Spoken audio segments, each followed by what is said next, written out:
Okay, this is Lab 2 for Physics 2212, and this is a continuation off of Lab 1 where we found the charge of a piece of tape. So in this lab, we're just going to be doing a more robust computation to calculate that charge. So instead of treating the entire piece of tape as a singular point charge, we're going to break the tape up into segments, find the point charge of each of those segments, and use the superposition principles to add them together and get a total charge. So just like Lab 1, the results were that we had the two U-tapes with equal and positive charges. I got a different answer for the charge as expected. In this case, I got 2.75 times 10 to the negative 8th coulombs when I calculated the tape with 10 different segments. So to get to that, these are the physics principles I used. So the first was Coulomb's law, just that like charges repel and opposite charges attract. So we know that both of the pieces of tape are positively charged. I also used Newton's second law, which states that in equilibrium, the force of gravity plus the force of the electric field is going to be 0 if those are the only two forces acting on the system. And I also used Newton's third law, which says there's an equal and opposite reaction for every action. So in this case, that is helpful because we know the bottom and top tape exert opposite forces with the same magnitude. Lastly, I use superposition, which just states that the sum of the individual segments will equal the total electric field. So a few assumptions. We assumed that there was no air resistance. We also assumed that each segment was a point charge and that each of those segments had equal charges.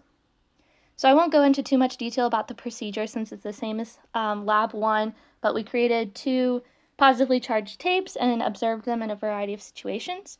So through that lab, we found that the two tapes had equal positive charge, and here's a little snippet of the code I used and the formulas I used to derive that. So after finding the length, mass, and distance, we could find the force of gravity, which is m times negative 9.8.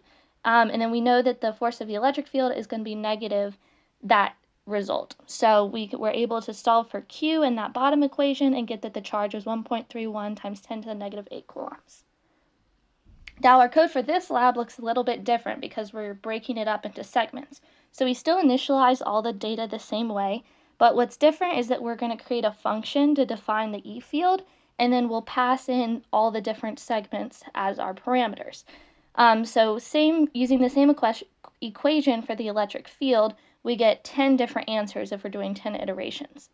So this code at the top right kind of shows how we find those electric fields and the gravitational fields for each individual segment.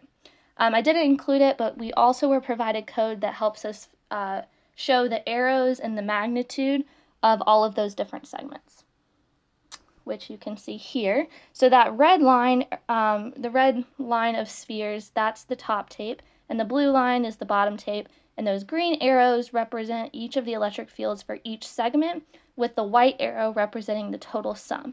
As you can see, the white arrow in the positive y direction is equal in magnitude to the gravitational force, which is in the negative y direction.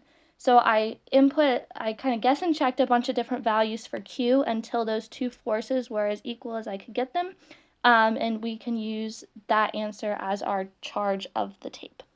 So one thing to note is that when you add iterations, the model becomes more accurate. So the left model is with 10 iterations, and the right model is with 20 iterations.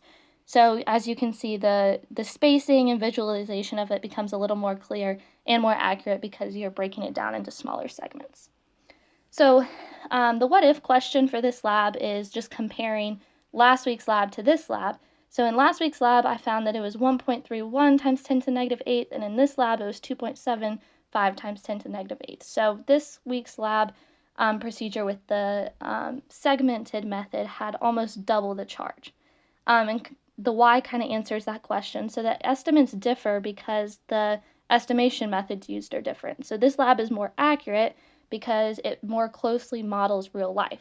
In real life, the tape is going to have X and Y components for the charge, whereas in Lab 1, when we consider it as a point charge, it only had factors in the positive Y direction. So the single point charge method is just a more general and mathematically simpler way to calculate. However, this is a little more specific and accurate using the segmented method. I've linked my code down here, so feel free to check it out and use the model to visualize it better. Thanks.